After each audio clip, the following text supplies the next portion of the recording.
ஸ்ரீ சங்கரா TV நேயர்களுக்கு நமஸ்காரம். இந்த இனிய காலை பொழுதிலே உங்கள் அனைவரையும் சுபதினம் நிகழ்ச்சியில் சந்திப்பதில் மிக்க மகிழ்ச்சி. இன்று 27/6/2024 இந்த நாள் எப்படிங்கிறத பார்க்கலாம் வாங்கோ. இன்றைய தினம் குரோதி வருடம் ஆனி மாதம் 13ஆம் தேதி வியாழக்கிழமை. திதி பார்த்தோம்னா தேய்பிரை சஷ்டி திதி இரவு 6:40 வரைக்கும் இருக்கு. அதனை தொடர்ந்து தேய்பிரை சப்தமி திதியானது வந்து விடுகிறது. இன்னைக்கு நட்சத்திரம் பார்த்தோம்னா சதயம் நட்சத்திரம் பகல் 11:35 வரைக்கும் இருக்கு. அதனை தொடர்ந்து பூரட்டாதி நட்சத்திரம் என்பது வந்து விடுகிறது பகல் 11:35 வரை. அதாவது சதயம் நட்சத்திரம் இருக்கின்ற வரை இந்த நாளானது ஒரு மரண யோகம் கூடிய நாளாக இருக்கிறது. அதனை தொடர்ந்து சித்த யோகம் என்பதும் வந்து விடுகிறது. இதுபோக பஞ்சாங்கத்திலே வரக்கூடிய யோகம் அப்படின்னு சொல்லி பார்த்தோம்னா இன்னைக்கு ஆயுஷ்மான் அப்படிங்கிற ஒரு யோகத்தை கொடுத்துருக்கா. கரணம் பார்த்தோம்னா கரஜை அப்படிங்கிற ஒரு கரணம் காலையில் 7:47 வரைக்கும் இருக்கு. அதனை தொடர்ந்து வணிஜை என்கின்ற கரணமானது வந்து விடுகிறது. இந்த நாளானது ஒரு மேல் நோக்கு நாளாக அமைந்திருக்கிறது. சென்னையை பொறுத்தவரை இன்றைய தினத்தினுடைய சூரிய உதயம் என்பது காலை 5:49 சூரிய அஸ்தமனம் என்பது மாலை 6:35 சந்திர உதயம் என்பது இரவு 11:14 சந்திர அஸ்தமனம் என்பது பகல் 10:39 சம்பவிக்கிறது. பிரம்ம முகூர்த்த நேரம் பார்த்தோம்னா நாளைய தினம் அதிகாலை 4:19 முதல் 5:49 வரையில் நீடித்திருக்கிறது. இன்றைய தினத்தினுடைய ராகு காலம் மதியம் 1:47 முதல் 3:23 வரையிலும், யமகண்டம் என்பது காலை 5:49 முதல் 7:24 வரையிலும், குளிகை காலம் என்பது காலை 9 மணி முதல் பகல் 10:36 வரையிலும் சம்பவிக்கிறது.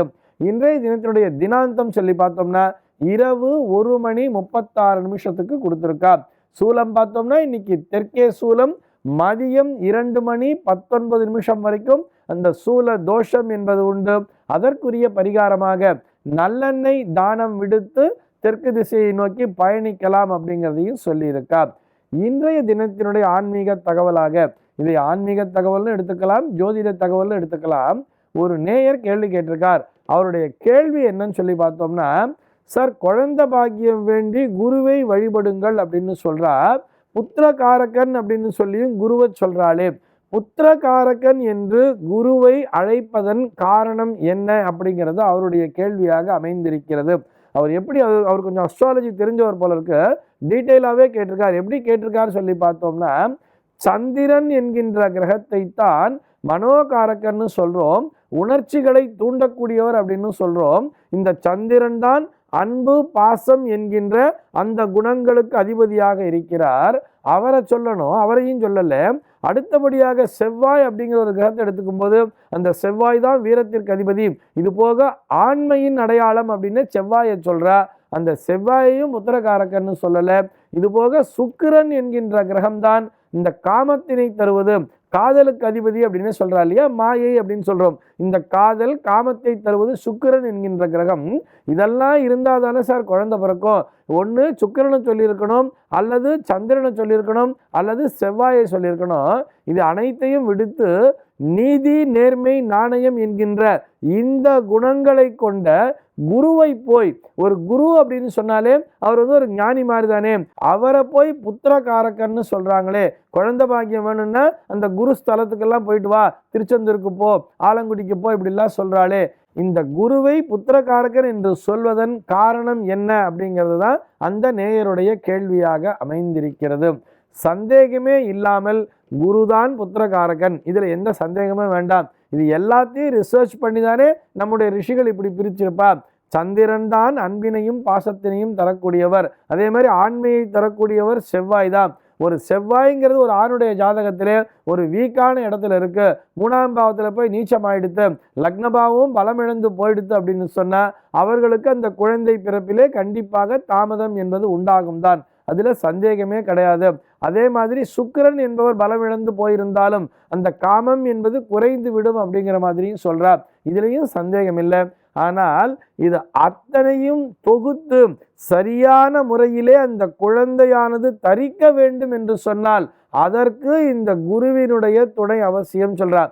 ஏன்னு சொன்னா அந்த பெண்களினுடைய அந்த கர்ப்பப்பை அப்படின்னு சொல்றோம் இல்லையா, அந்த கர்ப்பப்பையின் மீது தன்னுடைய ஆதிக்கத்தினை செலுத்தக்கூடிய கிரகம்தான் குரு. இப்ப அப்படியே கம்பேர் பண்ணி பாருங்களேன். ஒரு ஆலயம் என்று எடுத்துக்கொள்ளும் பொழுது அந்த ஆலயத்திலே மூலவர் இருக்கின்ற இடத்தினை கர்ப்ப கிரகம் என்று தானே சொல்கிறார்கள். அந்த கர்ப்ப கிரகத்திற்குள்ளே நுழைய வேண்டும் என்று சொன்னால், அந்த கர்ப்ப கிரகத்திற்குள்ளே நுழைந்து பூஜிக்க வேண்டும் என்று சொன்னால் அதற்கு ஒரு குரு என்பவர் தேவைப்படுகிறார் அல்லவா.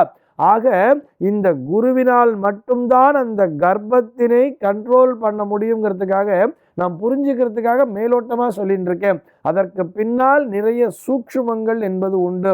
இது போக குருவினுடைய அதி தேவதையாக இந்த மிருத்வன் என்கின்ற ஒரு தேவதையை சொல்வார்கள்.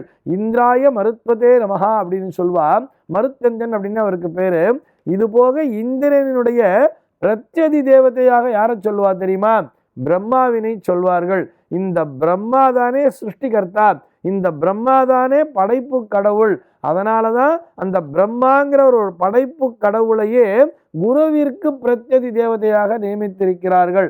ஆக இந்த படைப்பு என்பது, இந்த சிருஷ்டி என்பது, இந்த வம்ச விருத்தி என்பது நம்முடைய வீட்டிலே வர வேண்டும் என்று சொன்னால் அதற்கு பிரம்மாவினுடைய ஆசி என்பது வேண்டும் அல்லவா. அது யார் மூலமாக, எந்த கிரகத்தின் மூலமாக கிடைக்கிறதுன்னு சொன்னா அது குருவின் மூலமாகத்தான் கிடைக்கிறது. அதனாலதான் குருவை கொண்டு வந்து புத்திர காரகன் அப்படின்னே வச்சுட்டு இருக்கா. இப்ப அப்படியே கம்பேர் பண்ணி பாருங்களேன். குருவினுடைய சமித்து அப்படிங்கிறது அரச சமித்துங்கிறார். இந்த அரச மரத்தை சுத்தி வந்தா குழந்தை பிறக்குங்கிற நம்பிக்கையை வச்சிருக்கா தெரியுமா. இதற்கான காரணம் என்பதும் இதுதான். ஆக குரு பிளஸ் அரச மரம் பிளஸ் குழந்தை பாக்கியம் எப்படி கம்பைன் பண்ணியிருக்கா பாருங்க. இப்படி குரு என்பவர் தான் புத்திரகாரகன் என்பதை நம்முடைய மகர்ஷிகள் இது எல்லாவற்றையும் ஆராய்ந்துதான் தீர்மானித்து வைத்திருக்கிறார்கள். குருதான் புத்திரகாரகன் என்பதிலே எந்த விதமான சந்தேகமும் இல்லை. இப்ப அப்படியே நீங்க சொன்ன கிரகங்கள் எல்லாம் கம்பேர் பண்ணி பாருங்களேன். ஒரு சந்திரன் என்பவர் வலுவிழந்திருக்கிறார், ஒரு செவ்வாய் என்பவர் வலுவிழந்திருக்கிறார், அதே மாதிரி சுக்கிரன் என்கின்ற கிரகம். இந்த 3 கிரகங்களுமே ஜாதகத்துல வலுவிழந்திருந்தால் கூட குரு என்கின்ற கிரகம் வலு பெற்றிருந்தாலே கண்டிப்பாக அவர்களுக்கு வம்ச விருத்தி என்பது சாத்தியம்தான்.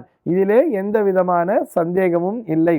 இந்த தகவலோடு இன்றைய தினம் நான் உங்களிடமிருந்து விடைபெற்றுக் கொள்கிறேன். மீண்டும் உங்கள் அனைவரையும் நாளைய தினம் ஒரு சுவாரஸ்யமான தகவலோடு சந்திக்கிறேன். எம்பெருமானினுடைய திருவருளினாலே இந்த நாள் உங்கள் அனைவருக்கும் சுப தினமாக அமைவதற்கு வாழ்த்துக்கள்.